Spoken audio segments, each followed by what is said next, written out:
Welcome to ಬೆಳಂಗಿ ಸೇವಾ ಕೇಂದ್ರ. ನಮಸ್ತೆ ವೀಕ್ಷಕರೇ. NSP SSP ಸ್ಕಾಲರ್ಶಿಪ್ ಬಗ್ಗೆ ಸಂಪೂರ್ಣವಾದ ಮಾಹಿತಿಯನ್ನು ತಿಳಿಸಿಕೊಡ್ತೇನೆ. ಮೊದಲನೇದಾಗಿ SSP ಫ್ರೀ ಮೆಟ್ರಿಕ್ ಮತ್ತು ಪೋಸ್ಟ್ ಮೆಟ್ರಿಕ್ ಸ್ಕಾಲರ್ಶಿಪ್ ಬಗ್ಗೆ ನೋಡೋಣ. ಲಾಗಿನ್ ಆದ ತಕ್ಷಣ ಇಲ್ಲಿ ಪ್ರೊಫೈಲ್ ಅಂತ ಶೋ ಆಗ್ತಾಯಿದೆ.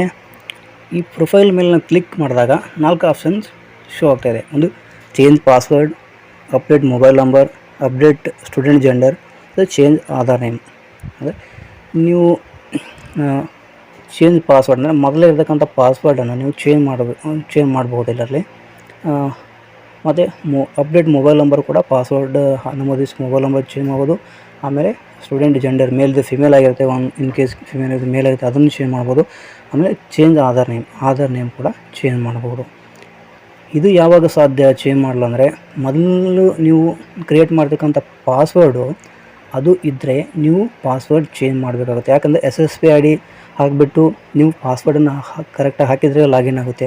ಒಂದು ವೇಳೆ ನೀವು ಆ ಪಾಸ್ವರ್ಡನ್ನು ಮರೆತು ಹೋಗಿದ್ದರೆ ಫಾರ್ಗೆಟ್ ಪಾಸ್ವರ್ಡನ್ನು ಥ್ರೋಲಿಂದ ನೀವು ಪಾಸ್ವರ್ಡನ್ನ ಕ್ರಿಯೇಟ್ ಮಾಡ್ಬೋದು. ಪಾಸ್ವರ್ಡ್ ಕ್ರಿಯೇಟ್ ಮಾಡಬೇಕಾದ್ರೆ ಮೊದಲು ಕೊಟ್ಟಿರ್ತಕ್ಕಂಥ ಮೊಬೈಲ್ ನಂಬರ್ನ ಅವಶ್ಯಕತೆ ಇರುತ್ತೆ.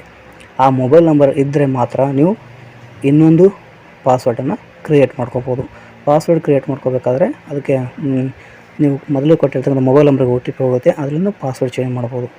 ಮತ್ತು ಇನ್ನೊಂದೇನೆಂದರೆ, ಒಂದು ವೇಳೆ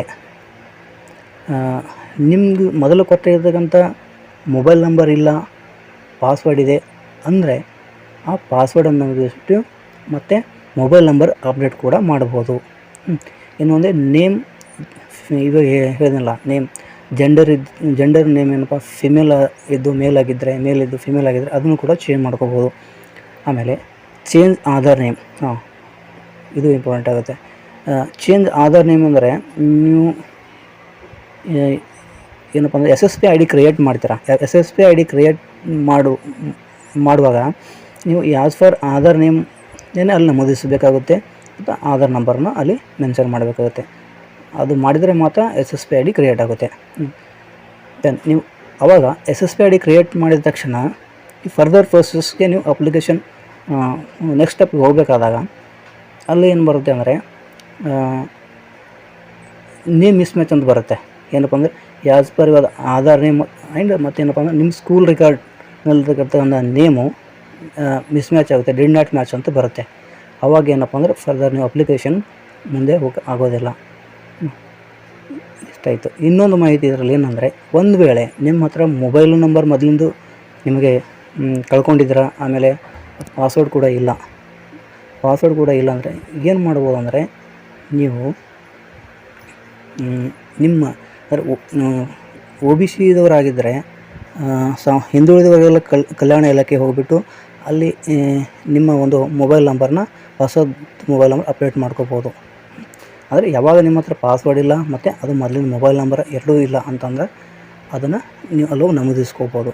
ಮತ್ತು ಇನ್ನೊಂದು ಸೋಷಿಯಲ್ ವೆಲ್ಫೇರ್ ಆಫೀಸ್ ಅಂದರೆ SC/ST ಸ್ಟೂಡೆಂಟ್ಗಳು ಇರ್ತಾರಲ್ಲ, ST/ST ಸ್ಟೂಡೆಂಟ್ಗಳು ಸೋಷಿಯಲ್ ವೆಲ್ಫೇರ್ ಅಂದರೆ ಸಮಾಜ ಕಲ್ಯಾಣ ಇಲಾಖೆ ಅಲ್ಲಿ ಹೋಗ್ಬಿಟ್ಟು ಏನಪ್ಪ ನಿಮ್ಮ ಒಂದು ಮೊಬೈಲ್ ನಂಬರ್ ಅಪ್ಡೇಟ್ ಮಾಡಿಸ್ಕೋಬೋದು. ಆಧಾರ್ ನೇಮ್ ಚೇಂಜ್ ಪ್ರಾಬ್ಲಮ್ ಇರೋವಂಥ ಸ್ಟೂಡೆಂಟ್ಗಳು ಆಧಾರ್ ಕೇಂದ್ರಕ್ಕೆ ಹೋಗಿಬಿಟ್ಟು, ಸೇವಾ ಕೇಂದ್ರಕ್ಕೆ ಹೋಗಿಬಿಟ್ಟು ನಿಮ್ಮ Aadhaar as per school record ಥರ ಏನಪ್ಪ ಅಂದರೆ ಅದನ್ನು ಅಪ್ಡೇಟ್ ಮಾಡಿಸ್ಕೊಂಡ್ಬಿಟ್ಟು ಮತ್ತೆ ನೀವು SSP IDಯನ್ನು ಹಾಕ್ಬೋದು. SSP ID ಹಾಕಬೇಕಾದ್ರೆ ಅಲ್ಲಿ ಮತ್ತು ಪ್ರೊಫೈಲಲ್ಲಿ ಹೋಗ್ಬಿಟ್ಟು ನಿಮ್ಮ ಚೇಂಜ್ ಆಧಾರ್ ನೇಮ್ ಅಂತಿದೆ, ಅಲ್ಲಿ ಕ್ಲಿಕ್ ಮಾಡಿ ನಿಮ್ಮ ಆಧಾರ್ ನಂಬರ್ ಮತ್ತು ನಿಮ್ಮ ಆ್ಯಸ್ ಪರ್ ಆಧಾರ್ ನೇಮ್ ಹಾಕಿ ಗೆಟ್ OTP ಅಂತ ಮಾಡಿದರೆ OTP ಹೋಗುತ್ತೆ. OTP ನಮೂದಿಸಿದ ತಕ್ಷಣ ನಿಮ್ಮ ಒಂದು ನೇಮೇನು ಚೇಂಜ್ ಆಗೋದು ಆ್ಯಸ್ ಪರ್ ಆಧಾರ್. ಅವಾಗ ಮತ್ತೆ ನೀವು ಅಪ್ಲಿಕೇಶನ್ನ ಹಾಕ್ಬೋದು. ಇನ್ನೊಂದೇನು ಪ್ರಾಬ್ಲಮ್ ಆಗ್ತಾಯಿದೆ ಅಂದರೆ, ಅದರಲ್ಲಿ ಕೆಲವೊಂದು ಸ್ಟೂಡೆಂಟ್ಗಳದು ಅಪ್ಲಿಕೇಶನ್ ಹಾಕಬೇಕಾದ್ರೆ OBCಯಿಂದ ಸ್ಕಾಲರ್ಶಿಪ್ ಇನ್ನು ಕರೆದಿಲ್ಲ ಅಂತಕ್ಕಂಥ ಒಂದು ಮೆಸೇಜ್ ತೋರಿಸ್ತದೆ.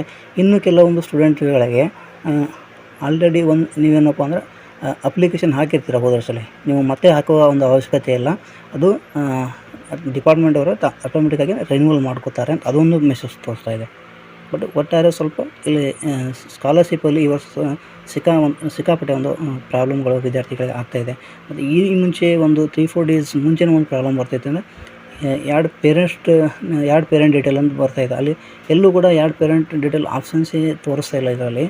ಅಲ್ಲಿ ನೀವು apply for free mid scholarship ಅಂತ ಕ್ಲಿಕ್ ಮಾಡಿದಾಗ ನೆಕ್ಸ್ಟ್ ಏನು ಅಂದರೆ ಅಲ್ಲಿ ಮತ್ತೆ ಎರಡು ಪೇರೆಂಟ್ಸ್ ಡೀಟೇಲ್ ಅಂತ ಕೇಳ್ತಿದ್ವಿ. ಎಲ್ಲೂ ಕೂಡ ನೋಡಿದರೆ ಪೇರೆಂಟ್ ಡೀಟೇಲ್ ಆ್ಯಡ್ ಮಾಡೋಕ್ಕೆ ಆಪ್ಷನ್ಸ್ ಇರಲ್ಲ. ಬಟ್ ಇವಾಗ ಅದು ಸಾಲ್ವ್ ಆಗಿದೆ. ಅದೇ ರೀತಿ ಪೋಸ್ಟ್ ಮೆಟ್ರಿಕಲ್ಲೂ ಕೂಡ ಪ್ರಾಬ್ಲಮ್ ಬರ್ತಾಯಿವೆ.